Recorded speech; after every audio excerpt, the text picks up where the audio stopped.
Um fiscal da CET, a Companhia de Engenharia de Tráfego de São Paulo, foi assassinado hoje a queima-roupa quando multava um motorista. Wagner tinha 30 anos e trabalhava há 5 na CET. Ele levou 3 tiros do motorista Cícero Barbosa da Silva, no cruzamento das avenidas Morumbi e Francisco Morato, na zona sul de São Paulo.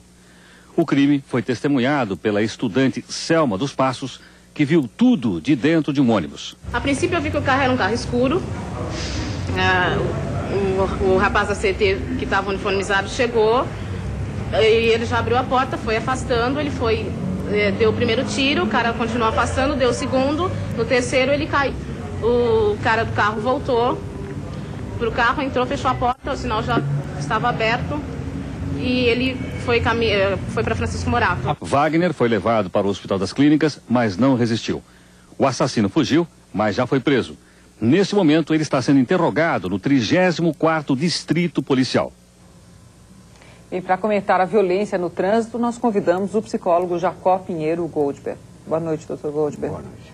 Bom, a minha pergunta é parecida com a que veio aqui do nosso telespectador Eduardo Dias, que é ator, e que pergunta o que leva uma pessoa a agir de forma tão violenta no trânsito.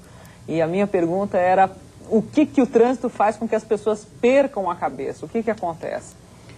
Existe uma contradição curiosa na problemática do trânsito. De um lado, o motorista se imagina quase onipotente. A força dele é multiplicada muitas vezes pela força do veículo. De outro lado, ele se sente frustrado pelo ritmo e o caos e a desordem no trânsito. Agora, tudo isto corresponder a uma cultura de arrogância, uma cultura de barbárie que está preenchendo a mentalidade do motorista. Quer dizer, o motorista se sente o dono do espaço público. Agora, o fato, por exemplo, do motorista se sentir protegido por aquela carcaça de ferro, de aço que é o automóvel, faz com que ele, às vezes, cometa até atos tão imprudentes como de bater no carro da frente porque ele está com raiva e tal. Mas não é só o motorista de carro. A gente vê também os pilotos de moto, que são inúmeros agora com o trânsito, cada vez tem mais gente com moto, zigue-zagueando de uma maneira absolutamente temerosa, perigosa e atentando contra a vida da outra pessoa. E aí, onde é que está a onipotência? É porque ele é mais rápido? Quer dizer, ele esquece que ele está menos protegido ainda do que aquele sujeito que está dentro de um carro? Então, é exatamente isso. Nós estamos vivendo numa espécie de cultura decadente de hostilidade, de crueldade, de perversidade. Então, quando esse indivíduo, que já está pleno dessa cultura, ele se acha dono da vida dele e da vida alheia sem nenhum obstáculo. Porque o sujeito que pega o revólver e mata da maneira que aconteceu esse crime, existe uma desproporção absoluta, total, entre o estímulo e a resposta. Isso é fundamental nas interações humanas. As pessoas estabelecem pactos de civilidade para conviverem, principalmente numa megalópolis, onde existe um amontoado demográfico muito grande. Você precisa aprender a ser delicado, a ser cordial. Na entrevista anterior se falou em Nova York. Eu acho que em Nova York se acordou para essa necessidade. Que a microviolência é que estabelece esse caldo de cultura que depois desemboca na criminalidade, na delinquência.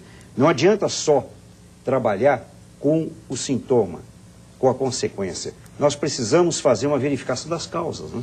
Jacó, veja o seguinte, o caso que nós estamos analisando em tese, obviamente, né, que é o caso, então, de uma pessoa que é multada, reage e vai lá dar 3 tiros na outra pessoa. Quer dizer, uma reação estupidamente maior do que a simples multa, que poderia ser resolvida, sei lá, às vezes com uma conversa ou com o pagamento puro e simplesmente da multa, né? Eu pergunto ao senhor o seguinte, quer dizer, isso é uma exceção no trânsito de São Paulo ou isso é um fato comum que às vezes acontece espalhado e tal forma pela cidade que a gente quase não nota que isso ocorre?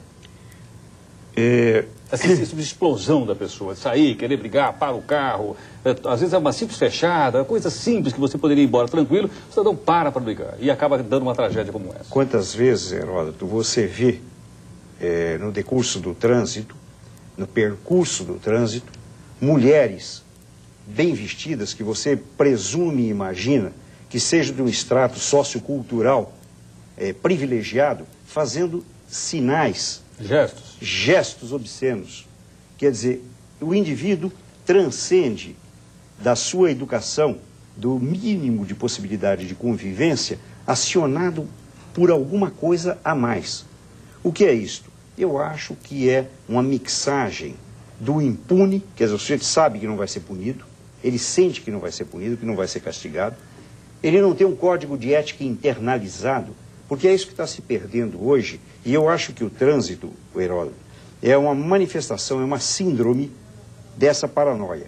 Quer dizer, o indivíduo se sente perseguido, ameaçado, ele imagina, bom, eu devo chegar no meu local de desejo, no meu alvo, daqui a 20 minutos, mas ele vai levar 2 horas. Ele percebe e sente que atrás disso existe uma estratégia de descaso. Ninguém está interessado. Ele está desamparado e por isso ele se sente perseguido. Ele diz, bom, mas ninguém cuida de mim? Não existe uma tática, uma estratégia, seja policial, urbanística, que me proteja? Então é a lei da selva. Então eu vou avançar. E, aliás, por falar em estratégia policial, eu ia colocar aqui se também não é uma questão de educação, né, de educação no trânsito. O engenheiro Daniel mandou um fax aqui dizendo que ele usa o carro dele diariamente por motivos profissionais e que ele verifica muitas vezes a má educação de viaturas civis e militares estacionadas em locais proibidos, esquinas de padaria, atrapalhando o trânsito, em cima de faixas de pedestre e muito mais. Então, se a autoridade não dá o exemplo de cima, fica aquilo que o senhor falou, né? Quer dizer, onde é que está a educação, né? O cidadão projeta na autoridade, ou deveria projetar na autoridade, todos os mecanismos de segurança na acepção mais ampla que se possa imaginar. Quer dizer, ele quer ficar tranquilo de que existem regras que precisam ser obedecidas por todos. E que se ele obedecer, ele ficará amparado. Só que ele não percebe isso. É quase que uma gramática do erro. A informação que ele recebe é quase que o contrário. Ele precisa ser esperto, ele precisa ser malandro, ele precisa ser grosseiro, mal educado, boçal. Sabe, nós temos que introduzir na discussão do processo de cidadania contemporâneo a ideia do boçal. O sujeito que é boçal, ele precisa se sentir excluído e não aplaudido. E hoje acontece o inverso. Ele se sente privilegiado. Ele imagina que é o mais inteligente. Infelizmente, e isso acaba implicando em todos esses desacertos, né? O sujeito pegar uma arma, como você disse, e é claro que nós estamos aqui numa discussão sem julgamento do caso específico, em tese, não é? E responder de uma maneira tão desproporcional a quase que uma atitude profundamente polida e educada do marronzinho, porque o sujeito simplesmente cumprir o dever dele, ele é um servidor público, ele está cumprindo o dever dele, fazendo a multa. E quantas vezes ele é sentido não como um policial, alguém que cuida, que zela, mas como um inimigo.